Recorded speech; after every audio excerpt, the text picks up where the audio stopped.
The Grave by the Handpost, a short story by Thomas Hardy. I never pass through Chalk Newton without turning to regard the neighbouring upland, at a point where a lane crosses the lone straight highway dividing this from the next parish, a sight which does not fail to recall the event that once happened there, and, though it may seem superfluous at this date to disinter more memories of village history, the whispers of that spot may claim to be preserved.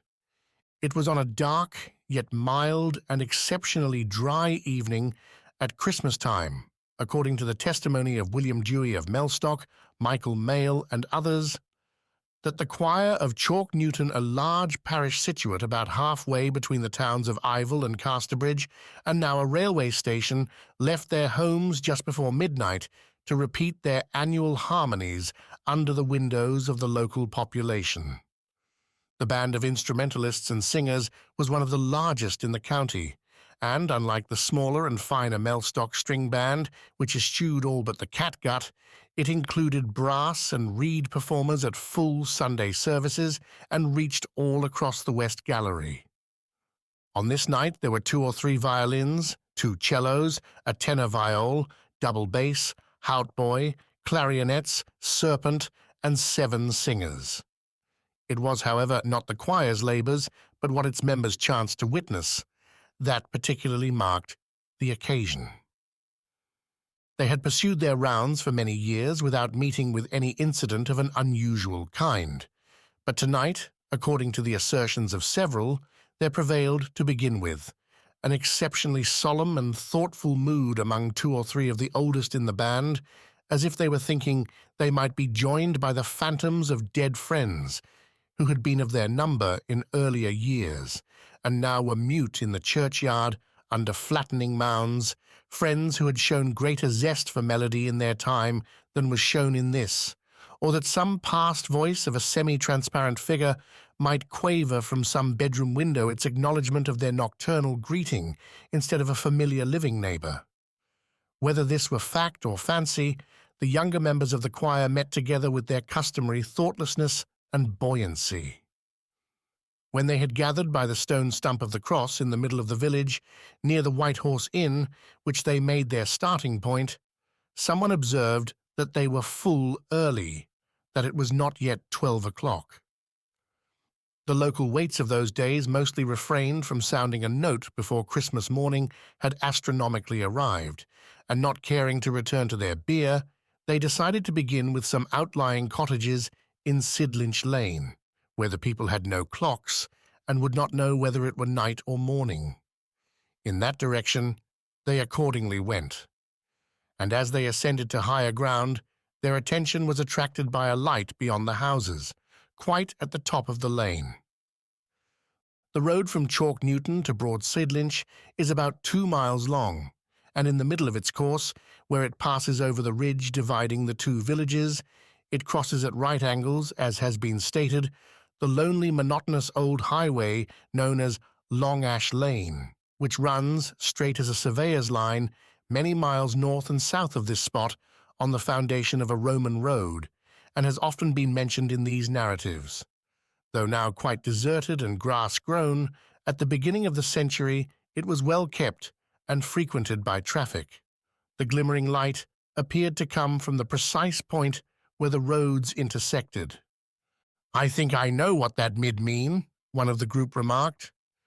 They stood a few moments, discussing the probability of the light having origin in an event of which rumours had reached them, and resolved to go up the hill. Approaching the high land, their conjectures were strengthened. Long Ash Lane cut athwart them, right and left, and they saw that at the junction of the 4 ways under the Handpost a grave was dug, into which, as the choir drew nigh, a corpse had just been thrown by the 4 Sidlinch men employed for the purpose. The cart and horse which had brought the body thither stood silently by. The singers and musicians from Chalk Newton halted and looked on while the grave-diggers shovelled in and trod down the earth, till the hole being filled, the latter threw their spades into the cart and prepared to depart. "Who mid ye be a-burying there?" asked Lot Swanhills in a raised voice. Not the sergeant? The Sidlinch men had been so deeply engrossed in their task that they had not noticed the lanterns of the Chalk Newton choir till now. What be you the Newton carol singers? Returned the representatives of Sidlinch. Aye, sure. Can it be that it is old Sergeant Holway you've a-buried there? 'Tis so. You've heard about it, then? The choir knew no particulars, only that he had shot himself in his apple closet on the previous Sunday. Nobody seems to know what did it for. Believe? Leastwise, we don't know at Chalk Newton, continued Lot. Oh, yes, it all came out at the inquest. The singers drew close, and the Sidlinch men, pausing to rest after their labours, told the story. It was all owing to that son of his, poor old man. It broke his heart. But the son is a soldier, surely, now with his regiment in the East Indies? Aye. And it have been rough with the army over there lately? 'Twas a pity his father persuaded him to go. But Luke shouldn't have twited the sergeant OT, since did it for the best. The circumstances in brief were these. The sergeant, who had come to this lamentable end, father of the young soldier who had gone with his regiment to the east, had been singularly comfortable in his military experiences, these having ended long before the outbreak of the Great War with France.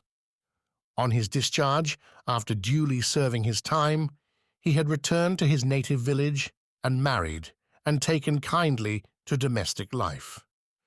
But the war in which England next involved herself had cost him many frettings that age and infirmity prevented him from being ever again an active unit of the army. When his only son grew to young manhood, and the question arose of his going out in life, the lad expressed his wish to be a mechanic, but his father advised enthusiastically for the army. Trade is coming to nothing in these days, he said, and if the war with the French lasts, as it will, trade will be still worse. The army, Luke, that's the thing for 'Twas the making of me, and 'twill be the making of you. I hadn't half such a chance as you'll have in these splendid hotter times. Luke demurred, for he was a home-keeping, peace-loving youth. But putting respectful trust in his father's judgment, he at length gave way and enlisted in the D-Foot. In the course of a few weeks, he was sent out to India to his regiment, which had distinguished itself in the East under General Wellesley. But Luke was unlucky. News came home indirectly that he lay sick out there, and then on one recent day when his father was out walking, the old man had received tidings that a letter awaited him at Casterbridge. The sergeant sent a special messenger the whole 9 miles, and the letter was paid for and brought home. But though, as he had guessed, it came from Luke, its contents were of an unexpected tenor. The letter had been written during a time of deep depression. Luke said that his life was a burden and a slavery, and bitterly reproached his father for advising him to embark on a career for which he felt unsuited. He found himself suffering fatigues and illnesses without gaining glory, and engaged in a cause which he did not understand or appreciate.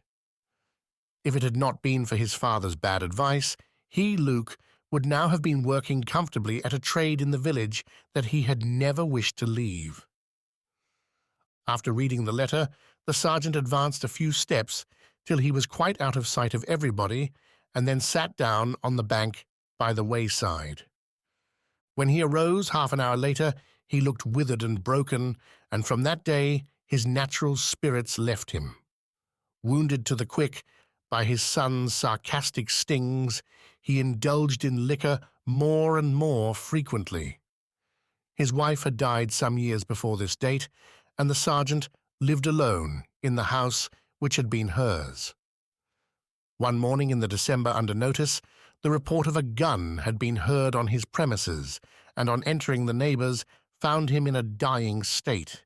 He had shot himself with an old firelock that he used for scaring birds, and from what he had said the day before, and the arrangements he had made for his decease, there was no doubt that his end had been deliberately planned as a consequence of the despondency into which he had been thrown by his son's letter. The coroner's jury returned a verdict of felo de se. "Here's his son's letter," said one of the Sidlinch men. "'Twas found in his father's pocket. You can see by the state of how many times he read it over. Howsomever, the Lord's will be done, since it must, whether or no." The grave was filled up and levelled, no mound being shaped over it. The Sidlinch men then bade the Chalk Newton choir good night, and departed with the cart in which they had brought the sergeant's body to the hill.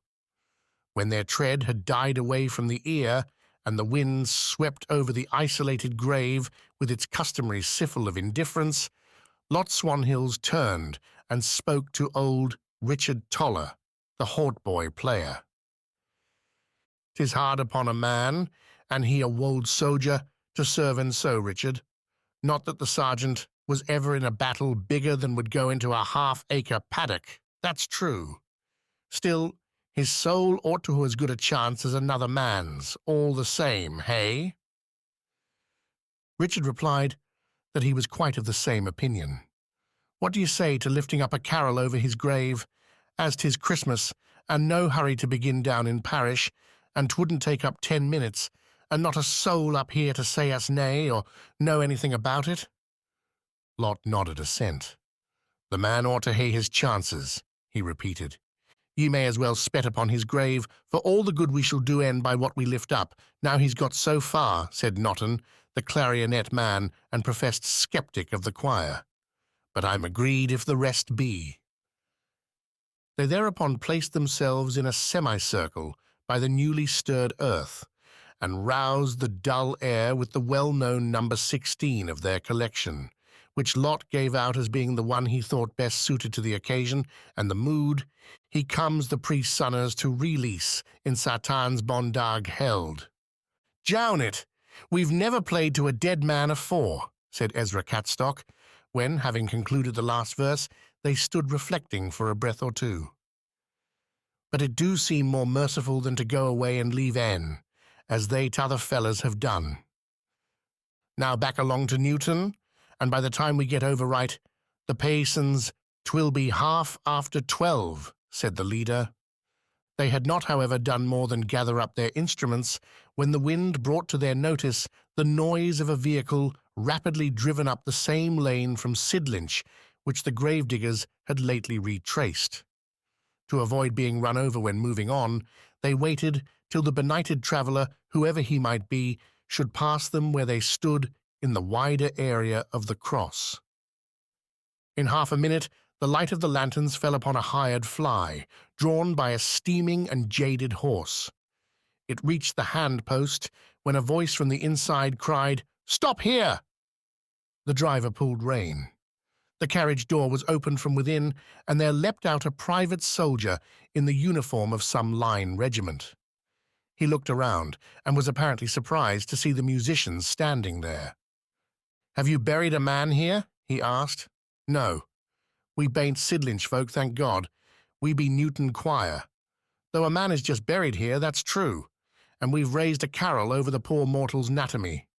What do my eyes see before me, young Luke Holway, that went with his regiment to the East Indies, or do I see his spirit straight from the battlefield? Be you the son that wrote the letter?" Don't ask me. The funeral is over, then?" "There were no funeral, in a Christian manner of speaking, but's buried, sure enough. You must have met the men going back in the empty cart."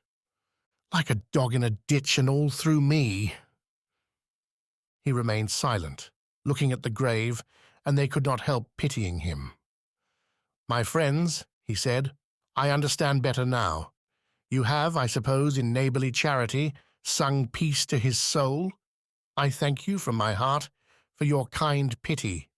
Yes, I am Sergeant Holway's miserable son. I'm the son who has brought about his father's death, as truly as if I had done it with my own hand. No, don't ye take on so, young man. He'd been naturally low for a good while, off and on, so we hear. We were out in the East when I wrote to him. Everything had seemed to go wrong with me. Just after my letter had gone, we were ordered home. That's how it is you see me here. As soon as we got into barracks at Casterbridge, I heard of this. Damn me! I'll dare to follow my father and make away with myself too. It is the only thing left to do. Don't ye be rash, Luke Holway, I say again, but try to make amends by your future life, and maybe your father will smile a smile down from heaven upon ye for et. He shook his head. I don't know about that, he answered bitterly. Try and be worthy of your father at his best. 'Tis not too late. Do you think not? I fancy it is. Well, I'll turn it over. Thank you for your good counsel. I'll live for one thing at any rate. I'll move father's body to a decent Christian churchyard if I do it with my own hands. I can't save his life, but I can give him an honourable grave. He shan't lie in this accursed place. Aye, as our parson says, 'tis a barbarous custom they keep up at Sidlinch and ought to be done away with. The man a old soldier too. You see, our parson is not like yours at Sidlinch. He says it is barbarous, does he? So it is, cried the soldier. Now hearken, my friends. Then he proceeded to inquire if they would increase his indebtedness to them by undertaking the removal, privately, of the body of the suicide to the churchyard, not of Sidlinch, a parish he now hated, but of Chalk Newton. He would give them all he possessed to do it. Lot asked Ezra Catstock what he thought of it. Catstock, the cello player, who was also the sexton, demurred and advised the young soldier to sound the rector about it first. Mid-be he would object, and yet a midn't. The parson of Sidlinch is a hard man, I own ye, and has said, if folk will kill theirselves in hot blood, they must take the consequences. But ours don't think like that at all, and might allow it. What's his name? The Honourable and Reverend Mr. Oldham, brother to Lord Wessex. But you needn't be afeard o' en on that account. He'll talk to 'ee like a common man, if so be you haven't had enough drink to gie he bad breath. Oh, the same as formerly, I'll ask him. Thank you, and that duty done. What then? There's war in Spain. I hear our next move is there. I'll try to show myself to be what my father wished me. I don't suppose I shall, but I'll try in my feeble way. That much I swear here over his body, so help me God. Luke smacked his palm against the white handpost with such force that it shook. Yes, there's war in Spain, and another chance for me to be worthy of father. So the matter ended that night. That the private acted in one thing, as he had vowed to do, soon became apparent, for during the Christmas week the rector came into the churchyard when Catstock was there, and asked him to find a spot that would be suitable for the purpose of such an interment, adding that he had slightly known the late sergeant, and was not aware of any law which forbade him to assent to the removal, the letter of the rule having been observed. But as he did not wish to seem moved by opposition to his neighbour at Sidlinch, he had stipulated that the act of charity should be carried out at night, and as privately as possible, and that the grave should be in an obscure part of the enclosure. You had better see the young man about it at once, added the rector. But before Ezra had done anything, Luke came down to his house.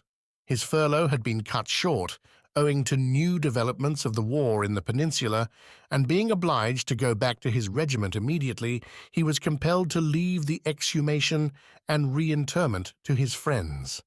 Everything was paid for, and he implored them all to see it carried out forthwith. With this, the soldier left. The next day, Ezra, on thinking the matter over, again went across to the rectory, struck with sudden misgiving. He had remembered that the sergeant had been buried without a coffin, and he was not sure that a stake had not been driven through him. The business would be more troublesome than they had at first supposed. Yes, indeed, murmured the rector. I am afraid it is not feasible after all. The next event was the arrival of a headstone by carrier from the nearest town, to be left at Mr. Ezra Catstock's, all expenses paid. The sexton and the carrier deposited the stone in the former's outhouse, and Ezra, left alone, put on his spectacles and read the brief and simple inscription. Here lieth the body of Samuel Holway, late sergeant in His Majesty's D Regiment of Foot, who departed this life. December the 20th, 1800. Erected by L.H. I am not worthy to be called thy son. Ezra again called at the Riverside Rectory. The stone is come, sir, but I'm afeard we can't do it nohow. I should like to oblige him, said the gentlemanly old incumbent, and I would forego all fees willingly. Still, if you and the others don't think you can carry it out, I am in doubt what to say. Well, sir, I've made inquiry of a Sidlinch woman as to his burial, and what I thought seems true. They buried him with a new 6-foot hurdle, Saldrow's body, from the sheep pen up in North Ulysse, though they won't own to it now. And the question is the moving worthwhile, considering the awkwardness? Have you heard anything more of the young man? Ezra had only heard that he had embarked that week for Spain with the rest of the regiment. And if he's as desperate as seemed, we shall never see him here in England again. It is an awkward case, said the rector. Ezra talked it over with the choir, one of whom suggested that the stone might be erected at the crossroads. This was regarded as impracticable. Another said that it might be set up in the churchyard without removing the body, but this was seen to be dishonest. So nothing was done. The headstone remained in Ezra's outhouse till, growing tired of seeing it there, he put it away among the bushes at the bottom of his garden. The subject was sometimes revived among them, but it always ended with, "Considering how A was buried, we can hardly make a job o't." There was always the consciousness that Luke would never come back, an impression strengthened by the disasters which were rumoured to have befallen the army in Spain. This tended to make their inertness permanent. The headstone grew green as it lay on its back under Ezra's bushes. Then a tree by the river was blown down, and falling across the stone, cracked it in 3 pieces. Ultimately, the pieces became buried in the leaves and mould.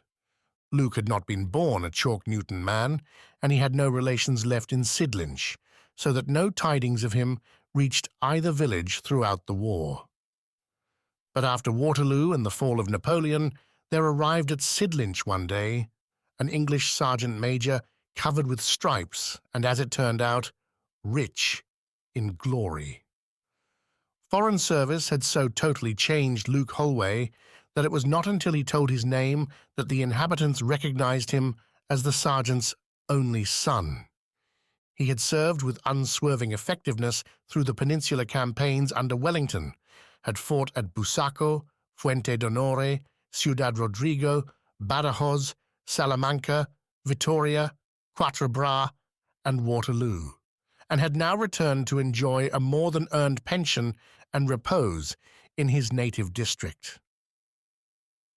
He hardly stayed in Sidlinch longer than to take a meal on his arrival. The same evening he started on foot over the hill to Chalk Newton, passing the Handpost and saying as he glanced at the spot, "Thank God, he's not there." Nightfall was approaching when he reached the latter village, but he made straight for the churchyard. On his entering it, there remained light enough to discern the headstones by, and these he narrowly scanned. But though he searched the front part by the road and the back part by the river, what he sought he could not find the grave of Sergeant Holway and a memorial bearing the inscription, "I am not worthy to be called thy son." He left the churchyard and made inquiries. The honourable and reverend old rector was dead, and so were many of the choir. But by degrees the sergeant-major learnt that his father still lay at the crossroads in Long Ash Lane. Luke pursued his way moodily homewards, to do which, in the natural course, he would be compelled to repass the spot, there being no other road between the 2 villages. But he could not now go by that place, vociferous with reproaches in his father's tones, and he got over the hedge and wandered deviously through the ploughed fields to avoid the scene. Through many a fight and fatigue, Luke had been sustained by the thought that he was restoring the family honor and making noble amends. Yet his father lay still in degradation. It was rather a sentiment than a fact that his father's body had been made to suffer for his own misdeeds, but to his supersensitiveness it seemed that his efforts to retrieve his character and to propitiate the shade of the insulted one had ended in failure. He endeavored, however, to shake off his lethargy, and not liking the associations of Sidlinch, hired a small cottage at Chalk Newton, which had long been empty. Here he lived alone, becoming quite a hermit, and allowing no woman to enter the house. The Christmas after taking up his abode herein, he was sitting in the chimney corner by himself, when he heard faint notes in the distance, and soon a melody burst forth immediately outside his own window. It came from the carol singers as usual, and though many of the old hands, Ezra and Lot included, had gone to their rest, the same old carols were still played out of the same old books. There resounded through the sergeant major's window shutters the familiar lines that the deceased choir had rendered over his father's grave. He comes the prisoners to release, in Satan's bondage held. When they had finished, they went on to another house, leaving him to silence and loneliness as before. The candle wanted snuffing, but he did not snuff it, and he sat on till it had burnt down into the socket and made waves of shadow on the ceiling. The Christmas cheerfulness of next morning was broken at breakfast time by tragic intelligence, which went down the village like wind. Sergeant Major Holway had been found shot through the head by his own hand at the crossroads in Long Ash Lane, where his father lay buried. On the table in the cottage he had left a piece of paper on which he had written his wish that he might be buried at the cross beside his father. But the paper was accidentally swept to the floor and overlooked till after his funeral, which took place in the ordinary way in the churchyard.